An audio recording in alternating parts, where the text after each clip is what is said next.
Top 10 tips and tricks close range के लिए। अब टॉप 10 मैं बोल चुका हूं, लेकिन क्या मैं 10 टिप बता पाऊंगा? आइए पता करते हैं। तो शुरुआत करते हैं हमारी पहली टिप से। अब देखो, अगर आपको क्लोज रेंज जीतनी है तो यार तगड़ी गन होनी ही चाहिए। ऐसा नहीं है कि यार कि आप यूएमपी लेके आ रहे हो, बंदा ग्रोजा लेके आ रहा है ना, और आप सोच रहे हो कि भैया मैंने वीडियो देख ली, मैं तो पेटी बनाऊंगा ग्रोजा वाले की। नहीं यार, मजाक नहीं चल रहा है, हलवा नहीं चल रहा है यहाँ पे। गन बहुत ज्यादा मैटर करती हैं, खासकर तब जब आप पे 7.62 वाली गोलियां हो, वो काली गोलियों वाली गन हो। वो यार उनका डैमेज बहुत तगड़ा होता है और वो बनी ही क्लोज रेंज के लिए है। तो हाँ, अगर आप चाहते हो कि यार आप क्लोज रेंज फाइट जीतने लगो, तो यार गन महंगी लेना चालू करो। बैरल उठाओ, एकेएम उठाओ, ग्रोजा उठाओ और MK14 उठाओ। अलग लेवल की गन है ये। और सबसे खास बात कि यार इन गनों के बीच में ऊजी भी आती है, और ऊजी ना हद खतरनाक है, बहुत खतरनाक है। ऊजी एक इकलौती ऐसी गन है जो ड्रॉप पे नहीं मिलती, लेकिन फिर भी MK14 और ग्रोजा जैसी गनों को टक्कर दे जाती है। बस ऊजी की एक ही दिक्कत है, अगर आपने गोली मिस कर दी तो यार रिलोड करते रह जाओगे, जिंदगी बीत जाएगी और पेटी बन जाएगी। इसलिए यार अगर ऊजी उठाते हो तो यार गोली कनेक्ट कर देना सारी, नहीं तो दिक्कतें बहुत बढ़ जाएंगी। बस यही दिक्कत है इसमें। अब बढ़ते हमारे अगले टिप की तरफ, दूसरे टिप की तरफ। तो देखो, अगर आपको क्लोज रेंज जीतना है तो आपको अजीब हरकतें करनी होंगी। ऐसा नहीं कि यार आप खड़े होके एक जगह गोली चला रहे हो या मूव एंड शूट कर रहे हो। यार आजकल मूव एंड शूट भी हर कोई कर लेता है, इतने से काम कुछ नहीं होने वाला। इतने से जीतना, जीत जाओगे कई बार, लेकिन हर बार या फिर बहुत ज़्यादा बार जीतना मुश्किल हो जाएगा, क्योंकि ज़्यादातर बंदे मूव एंड शूट ही करते हैं। तो आपको कुछ हटके करना होगा। तो पहली चीज़ जो आप ट्राई कर सकते हो वो है जंप एंड शूट। अब देखो, जंप एंड शूट के बहुत ज़्यादा फायदे हैं। जंप एंड शूट से क्या होता है, अगर बंदा आपकी वेस्ट पे डैमेज दे रहा होगा तो उसका डैमेज वेस्ट की जगह आपके पाँव की तरफ जाएगा, और पाँव पे यार डैमेज बहुत कम होता है पबजी मोबाइल में। तो ये जंप एंड शूट का फायदा है, और उसको एम करने में भी बहुत दिक्कत आएगी। बस यहाँ पे बात यह है कि यार जब आप कूदते हो ना, तब एम करने में आपको भी दिक्कत होगी। इसलिए आपको ये चीज मास्टर करनी होगी ट्रेनिंग ग्राउंड में या TDM में जाके। उछल उछल के बंदे पे लो, ताकि आप क्लासिक में बढ़िया तरीके से उछल सको और बंदों की मस्त पेटी बना सको। जंप एंड शूट बहुत काम की चीज है और बहुत ज्यादा मदद करती है क्लोज रेंज फाइट जीतने में। तो इस चीज को सीखना जरूर। अब बढ़ते हैं हमारी तीसरी टिप की तरफ। आपको सीखना होगा ड्रॉप शॉट। अब ड्रॉप शॉट क्या होता है? आप क्या करते हो, क्लोज रेंज में बंदों के मुंह के सामने लेट जाते हो और लेट के गोलियां पेलते हो इन्हें। अब इससे सीन क्या होता है यार, कई बार ऐसा होता है कि बंदे आपको एक गोली तक नहीं पेल पाते, क्योंकि वो आपके सर या फिर वेस्ट में मार रहे होंगे। आप लेट जाओगे अचानक से तो उनकी सारी गोली मिस हो जाती है, और जब तक वो नीचे की तरफ एडजस्ट करके आपको पेलेंगे, तब तक आप उनकी पेटी बना जा सकते हो। बस यहाँ पे एक दिक्कत है, जब आप लेटते हो ना, तब आपका एम बहुत ज़्यादा बिगड़ता है। तो आपको प्रैक्टिस करनी होगी कि यार लेटते लेटते एम कैसे करो। और अगर आप एक ही हाथ से, एक ही अंगूठे से लेटते हो और उसी अंगूठे से एम करते हो, तो ये करना बहुत मुश्किल होने वाला है। और ज़्यादातर आप ये तब इस्तेमाल करो जब आप क्लच की सिचुएशन में हो, जब ऐसे सीन चल रहे कि यार 2-3 बंदे आपने पेल दिए, आखिरी बंदा बाकी है, तो आप उस पर ड्रॉप शॉट पेल सकते हो। कई बार क्या होता है यार, जब सिर्फ और सिर्फ 1v1 चल रहा होता है, ज़्यादातर बंदे कूल रह के खेलते हैं, उनको दिक्कत नहीं होती। तो जब तक आप लेटोगे तब तक वो गोलियां मारेंगे। और दूसरी दिक्कत यह है कि यार अगर उन्होंने गोलियां मार दी तो सीधा सर पे लगता है। इसलिए आपको ये चीज पहले मास्टर करनी होगी कि लेटते लेटते कैसे आप एम करो, और जो आपको 1 या फिर 2 सेकंड मिलता है, आप उतने में ही दूसरे बंदे की पेटी बना सको। और ज्यादातर क्लच के टाइम इस्तेमाल करोगे तब ज्यादा फायदा रहेगा। 1v1 में भी कर सकते हो, बस देख के करना कि यार किसी दरवाजे या फिर ऐसी जगह पे ना करो जहां पे आप फंस जाओ, नहीं तो यार इधर उधर एम भी नहीं कर पाओगे और लेटे लेटे पेटी बन जाएगी। और इससे पहले कि हम अपनी चौथी टिप पे बढ़े, हम जल्दी से बात कर लेते हैं एक बहुत ही बढ़िया ऐप की। मतलब यार, स्किप करने से पहले सुन तो लो। क्या पता मजा टैप आ जाए। तो इस ऐप का नाम है वन एक्सबेट, जिसकी मदद से आप कई सारे गेम्स जैसे कि क्रिकेट, फुटबॉल, वॉलीबॉल, बास्केटबॉल और ई स्पोर्ट्स पे बेट बुट लगा सकते हो। अब देखो, ऐसा नहीं है कि यार आप लेते हो अंधा पैसा और डाल देते हो किसी टीम पे, बिल्कुल नहीं। देखो आपकी फेवरेट टीम कौन सी है, कौन सी टीम बहुत बढ़िया खेलती है, कौन से टीम के प्लेयर्स बढ़िया हैं और हर बार जीतते हैं, और उन पे पैसा लगाओ, दिमाग से पैसे कमाओ।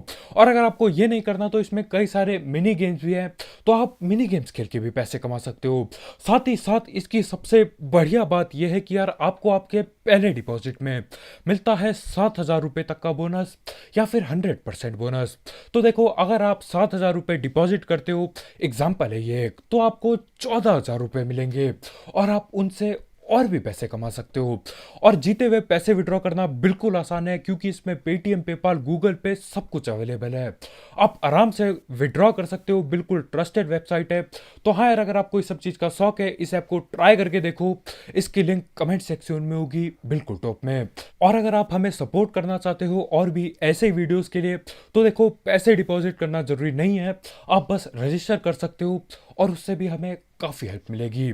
इसकी लिंक कमेंट सेक्शन में होगी, बिल्कुल टॉप में। अब चौथी टिप ये है कि यार हर बार जब भी आप क्लोज रेंज में फाइट कर रहे हो, बंदों को घुमा घुमा के पेलो। सीन क्या होता है, समझ लो आप कंटेनर के आसपास हो और आपके कंटेनर के सामने वाले कंटेनर में ही दूसरा बंदा टीपीपी ले रहा है। अब क्या होता है, आप राइट से जाते हो, राइट से थोड़ा सा फायर देते हो, वो भी फायर देता है, दोनों को डैमेज होता है, समझ लो। लेकिन अगली बार वो क्या सोचेगा कि आप दोबारा से राइट से आओगे, लेकिन आपको राइट से नहीं जाना है, घूम के लेफ्ट से जाना है। और अगर लेफ्ट में भी वो आके गोलियां चलाने लगता है तो दोबारा से पोजीशन चेंज करो। अगर वहां पे बात नहीं बन रही है तो अगले बगल कंटेनर में चल जाओ, पोजीशन चेंज कर करके खेलो। इससे कई बार क्या होता है, फुट स्टेप सुनने में बंदों को दिक्कत हो जाती है और आप आराम से पेल पाओगे, क्योंकि यार वो एक ही जगह खड़ा है लेकिन आप इधर उधर हिल डुला के खेल रहे हो। और हाँ, ये चीज़ मैंने एक बार मैच में नहीं की थी, जिसकी वजह से यार 1v4 कर बैठता मैं, 3 बंदे नॉक करे थे। लेकिन मैं गलती क्या करता हूँ, जिस तरफ से पहले मैं गया था बाकी बंदों को नॉक करने, मैं दोबारा से उसी तरफ से जाता हूँ। अगर मैं दूसरी तरफ से घूम के जाता तो 100% गारंटी मैं 1v4 कर जाता। अगली बार से ध्यान रखना होगा यार। देखो, टिप्स एंड ट्रिक्स का यही सीन है, वीडियो हर कोई देखता है, सुनता हर कोई है, लेकिन करने के टाइम पे हर कोई भूल जाता है। तो बस याद रखना होगा आपको। और देखो कैसे जीतते हो क्लोज रेंज। अब हमारी पांचवी टिप यह है कि यार क्राउच एंड फायर मेरे हिसाब से इस्तेमाल करना बेवकूफ़ी है एक तरह से। मुझे पता है यार, पहले वीडियोस में मैं क्राउच एंड फायर का बहुत चीज़ बताया था, लेकिन देखो, अभी इतना गेम खेल के, इतने महीने या फिर साल और खेल के, मेरे को ये बात पता चल रही है कि यार क्राउच एंड फायर के फायदे बहुत कम हैं और घाटे बहुत ज़्यादा हैं। और ये कौवा यहाँ पे क्यों चिल्ला रहा है आके, क्या करूं मैं इसका। खैर, कौवा गया कद्दू लेने, आओ बात करते हैं क्राउच एंड फायर का। अब इसके मैं घाटे बताता हूँ। क्राउच एंड फायर से पहली बात, आपका एम अगर सर पे होगा तो वो नीचे आ जाता है। जैसे आप क्राउच दबाते हो तो आपका कैरेक्टर नीचे आता है, उसके साथ साथ क्रॉस हेयर भी थोड़ा नीचे की तरफ आता है। उससे देखो, जो भी गोलियां सर पे आप पेलने वाले थे वो सर पे नहीं लगेंगी। और आपको पता है यार, हेडशॉट कितने खतरनाक होते हैं। एक हेडशॉट पूरी जिंदगी बदल देता है, 1 वर्सेस 1 पूरी तरह से बदल जाता है। लेकिन वहीं पे आपने क्राउच दबा दिया तो यार वो सर पे लगने वाली गोली बंदे की वेस्ट पे लगेगी। और ये तो आपको भी पता होगा यार, हेडशॉट ज्यादा कीमती होते हैं बॉडी शॉट के मुकाबले। अब दूसरा घाटा ये है कि अगर आपका अपोनेंट आपके वेस्ट पे मार रहा है, हेड पे नहीं एम कर पा रहा है, सिर्फ वेस्ट पे मार रहा था वो गोली, और आपने उनके मुंह के सामने क्राउच एंड फायर कर दिया। अब देखो, जो गोली आपके वेस्ट पे लगनी थी ना, वो अब आपके सर पे लगेंगे बिल्कुल सीधा कटाक से, और आपकी पेटी बनेगी बिल्कुल फटाक से। तो यार मतलब देखो, ये तो उड़ता तीर उड़ती गोलियां सर पे लेने वाली बात हो गई। और तीसरा घाटा यह है कि यार आपकी मूवमेंट स्लो हो जाती है। अगर आप इधर उधर जिगल जुगल करके पेल रहे हो, जिसके बारे में आगे बात करेंगे, वो मूवमेंट स्लो हो जाती है, क्योंकि आपको भी पता है यार, क्राउच की स्पीड कम होती है खड़े होने के मुकाबले। तो तीसरी दिक्कत ये है। अब देखो, आप बोलोगे कि यार मूवमेंट तो जंप में भी शायद कम होगी, लेटने में भी कम होगी, लेकिन जंप और लेटने वाले में बहुत फर्क पड़ता है। जंप शॉट से क्या होगा, गोलियां आपके पाँव में लगेगी। पूरा का पूरा लेटने से क्या होगा, अगर बंदा वेस्ट पे भी मर रहा है तो उसकी गोली सारी मिस हो जाएंगी, उसको एडजस्ट करना होगा आपके सर पे, और तब जाके आपके वो सर पे पेल पाएगा। लेकिन यहाँ पे यार मतलब वो वेस्ट पे ऐसे ही मार रहा था, आपने उल्टा क्राउच दबा दिया और अब उसने सर पे गोलियां पेल दी। तो हाँ देखो यार, कभी कभी काम कर जाता है और कभी कभी धोखा दे जाता है क्राउच एंड फायर। तो मेरे हिसाब से ये इस्तेमाल ना करके बाकी चीजें इस्तेमाल करो। आप जिगल ट्राई कर सकते हो। हाँ, अगली टिप है हमारी जिगल एंड फायर, या हिला डुला के पेलना गोलियां। तो हाँ, छठी टिप है जिगल एंड फायर। अब देखो, जिगल में ज्यादा कुछ नहीं, बस आपको हिला डुला के गोलियां पेलनी होती है। अब हिला डुलाने का सीन क्या रहता है यार, अगर आप ज्यादा हिल डुल रहे हो तो बंदे आपको गोली जल्दी से नहीं पेल पाएंगे। लेकिन वहीं पे आप ज्यादा हिल डुल रहे हो तो यार आपको गोली पेलने में भी थोड़ी सी दिक्कत आएगी। तो दोबारा बात वहीं पे आ जाती है यार, प्रैक्टिस पे बात आ जाती है। इसे प्रैक्टिस करने के लिए आप इधर उधर हिलो और एक जगह पे क्रॉस हेयर रखो, एक टारगेट रखो और उस टारगेट पे हिलते डुलते हुए फायर करते रहो। बिल्कुल लेफ्ट राइट मूवमेंट देते रहो और उस बंदे पे या फिर उस टारगेट पे फायर करते रहो। अब जिगल का ये सीन है कि यार ऐसा नहीं कि भैया आपने जॉयस्टिक लिया बस यह रगड़ दिया, हलवा नहीं चल रहा है यहाँ पे। आपको ऐसे जिगल करना होगा कि यार थोड़ी सी मूवमेंट हो, थोड़ा सा आप असल में जाओ लेफ्ट राइट। नहीं तो क्या होगा, आप एक ही जगह पे हिलते डुलते रहोगे, एक पाँव इधर जाएगा थोड़ा सा, दूसरा पाँव उधर जाएगा, लेकिन ओवरऑल देखा जाए तो आप वहां से हिले भी नहीं होगे। और इतना कम हिलते में ज़्यादा फर्क नहीं पड़ता है। देखो, जब बंदे सको बगैर खोले गोली चलाते हैं ना, तब यार एक ही जगह पे अगर आप थोड़ा सा हिल रहे हो तो कुछ नहीं होने वाला। इसलिए आपको मीडियम रेंज का जिगल देना होगा। आपको एक बैलेंस में चीजें करनी होंगी। आपको इतना लंबा भी नहीं जाना कि यार एक तरफ मूव एंड शूट जैसा ही हो जाए कि यार लेफ्ट भाग रहे हो तो लेफ्ट ही भाग रहे हो, राइट भाग रहे हो तो राइट ही भाग रहे हो, वैसा नहीं करना। और ऐसा भी नहीं करना कि आप एक ही जगह पे एक पाँव इधर कर रहे हो फिर दूसरा पाँव उधर कर रहे हो, नहीं। मीडियम बिल्कुल ठीक सा देना होगा कि यार सामने वाले बंदे को जब वो बगैर स्कोप खोले आप पे गोलियां पेले, तब उसको एम अपना थोड़ा इधर उधर हिलाना पड़े, तब फायदा होगा। ज्यादातर बंदों को देखा यार मैंने, वो तेजी से करने के चक्कर में एक ही जगह खड़े रह के इधर उधर करते रहते, मतलब कैरेक्टर असल में हिलता भी नहीं है, बस उनको लगता है कि कैरेक्टर हिल रहा है। वो मत करना, बिल्कुल मीडियम बैलेंस जिगल करना, वो ज्यादा फायदा देगा। अब सातवीं टिप ये है कि यार ये पहले ही जान जाना कि सामने वाले बंदे पे आखिर कौन सी गन पड़ी है। अगर आप कहीं रस कर रहे हो, सामने वाले बंदे पे S12 की पड़ी है और आप सीढ़ियों से घुसे जा रहे हो, तो यार सीढ़ियों में S12 के इतने तेजी से नॉक करती है कि पता भी नहीं चलता। इसलिए पहले पता करो कि यार बंदों पे गन है कौन सी, उन्हें बेट करो या फिर इंतजार करो कि यार वो भी गोली चलाएं और आपको पता चल जाए कि यार गन है कौन सी उन पे। अब देखो, अगर अगले वाले बंदे पे ऊजी पड़ी है और आप पे M4 वगैरह है, तो कैसे भी करके कोशिश करो कि आप इतना हिल डुल जाओ कि उस बंदे की ऊजी आधी मिस हो जाए और उसके बाद यार फ्री की किल मिलेगी आपको। उस बंदे पे अगर ग्रोजा पड़ी है तो आपको ऐसा कुछ करना होगा कि यार आपकी पहली गोलियां पहले लगे। देखो, उस पे ग्रोजा पड़ी है, आप पे M4 पड़ी है, तो आपको कहीं से ऐसी जगह से जाना होगा या उसको ऐसी जगह पे फंसाना होगा कि आप उसे पहले एक दो गोलियां मार पाओ, उसके बाद वो आप पे गोलियां पहले। अब ग्रोजा तो यार नेक्स्ट लेवल गन है, मतलब एक दो M4 की गोली मारने के बाद भी अगर वो चलाता है ग्रोजा और सारी लगती हैं आप पे, तो भी आप ठिल जाओगे। लेकिन वही बात है यार, अगर आप बढ़िया तरीके से उसे फंसाते हो, गोल गोल घुमाते हो और पहले आप फायर करते हो, दो तीन गोली पहले आप लगा देते हो, तो सस्ती गन से भी आपके चांस ज्यादा हो जाएंगे जीतने के वो 1v1। तो हाँ, गन पता करो यार है कौन सी गन उस पे। अब आठवीं टिप ये है कि आप बगैर स्कोप खोले अगर आप गोलियां चलाते हो तो हो सके तो लेजर साइट ले लो।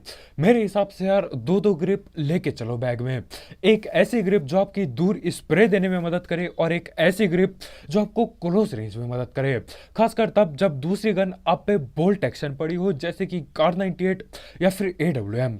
सोचो आप M4 और चला रहे हो M4 के साथ AWM, तो अगर आप क्लोज रेंज रश कर रहे हो और वैसे भी बगैर स्कोप खोले चलाओगे तो लेजर साइट रखो ताकि एक्यूरेसी और बढ़ जाए। अगर M4 की जगह बैरल चला रहे हो तब तो यार लेजर साइट होना ही चाहिए, क्योंकि क्लोज में वही लेके घुसोगे और M4 से ज्यादा बहुत ज़्यादा रिकॉइल या फिर गोली का फैलना ज़्यादा होता है बैरल का, तो वहाँ पे लेज़र साइट बहुत काम आएगी। तो हाँ, हो सके तो 2 ग्रिप लेके चलो और देखो कौन से टाइम पे कौन सी ग्रिप इस्तेमाल करनी है। मानो या ना मानो यार, लेज़र ग्रिप, लेज़र साइट काफ़ी काम आती है। अब नवी टिप ये है कि यार, अगर आप पे टीपीपी है, आप टीपीपी ले रहे हो और सामने वाला बंदा टीपीपी के अगेंस्ट रश कर रहा है, तो वहां पे जीतना 1v1 बहुत ज्यादा आसान हो जाता है। क्योंकि देखो, आप टीपीपी लेके बैठे पड़े हो एक जगह पे, और टीपीपी इसलिए बहुत खतरनाक होती है। साफ साफ आप देख पा रहे हो कि कौन कहाँ से आ रहा है, कितने बंदे आ रहे हैं, कब चलेगा, कब ये सांस लेगा, आपको सब कुछ पता है। लेकिन जो बंदा टीपीपी के अगेंस्ट रश कर रहा है, उसको बस एक दीवार दिख रही है और पीछे आपके जो भी होगा बस वही देख पा रहा है वो। और बढ़िया बात यह है कि यार, आपके हाथ में है। आप कब बाहर निकल के उसे पेलोगे, आप कब बाहर नहीं निकलोगे या बाहर निकलोगे ही नहीं, वो सब आपके ऊपर है। और उसको नहीं पता कि आप क्या चीज़ करने वाले हो, तो इसमें आपका और भी फायदा है। तो हाँ यार, टीपीपी लेके बंदों को पेलना बहुत आसान होता है। और यार, मेरे जैसे बंदे जो अंधा रस करते हैं, उनके लिए दिक्कत बढ़ती जाती है। लेकिन यहीं पे आती है हमारी 10वीं टिप, जो कि है टीपीपी को कैसे हराया जाए। अब कई बंदे क्या करते हैं, टीपीपी लेके बैठे रहते हैं, जिंदगी बिता देते हैं। और कई बार ऐसा होता है कि यार, रस करना ही पड़ता है टीपीपी के अगेंस्ट। तो देखो, उसको सब कुछ पता है, वो आपको देख भी पा रहा है, पर आप एक चीज से इस चीज को काउंटर कर सकते हो, जो कि है प्री फायर दो। ठीक है, जहां पे वो खड़ा है, आपको पता है जहां से वो निकलने वाला है, वहां पे अंधी गोलियां पे लो। बस याद रखना यार, इतनी गोली बचा लेना, इतने टाइम से देना प्री फायर की रिलोड पे ना फंस जाए गन, तब जब बंदा असल में सामने आए। और प्री फायर से बात एक ही हो जाती है लगभग लगभग, क्योंकि आप पहले से ही गोली चला रहे हो, और जब वो निकल के गोली चलाएगा, तब आप लगभग लगभग दोनों एक ही टाइम पे गोली चलाओगे। लेकिन हाँ, फिर भी टीपीपी वाले को एडवांटेज ही मिलता है। और इसे और भी बढ़िया करने के लिए आप जंप एंड शूट कर सकते हो, या फिर ड्रॉप शॉट दे सकते हो, वो आपके ऊपर है। तो बस भाई लोग यार, आज की वीडियो में इतना ही। बहुत बहुत शुक्रिया वीडियो देखने के लिए। इन सारी चीज को देखो, आपने वीडियो देख ली, लेकिन गेम खेलते टाइम याद रखना बहुत ज्यादा जरूरी है। वीडियो तो हर कोई देखता है यार, लेकिन गेम के टाइम याद करके इस्तेमाल करना, वो सबसे ज्यादा बड़ी बात है। और हाँ भाई लोग, जाते जाते 1xbet चेकआउट करना मत भूलना, उसकी लिंक कमेंट सेक्शन में होगी बिल्कुल टॉप में। ट्राई करके देखो यार, दिमाग से पैसे लगाओ, अपनी फेवरेट टीम के साथ आप भी पैसे जीतो, या अपने फेवरेट प्लेयर के साथ आप भी पैसे जीतो। दिक्कत किधर आ रही है, फ्री में ट्राई करके देख लो, पसंद आया तो इस्तेमाल कर लेना आगे। तो आज के वीडियो में इतना भाई लोग यार, बहुत बहुत शुक्रिया वीडियो देखने के लिए। अगर आप यहाँ पे नए हो तो करो सब्सक्राइब, और भी ऐसे ही tips and tricks, game play breakdown और मिथ बस्टर वीडियोस के लिए। तो कल मिलते हैं यार, बाय बाय।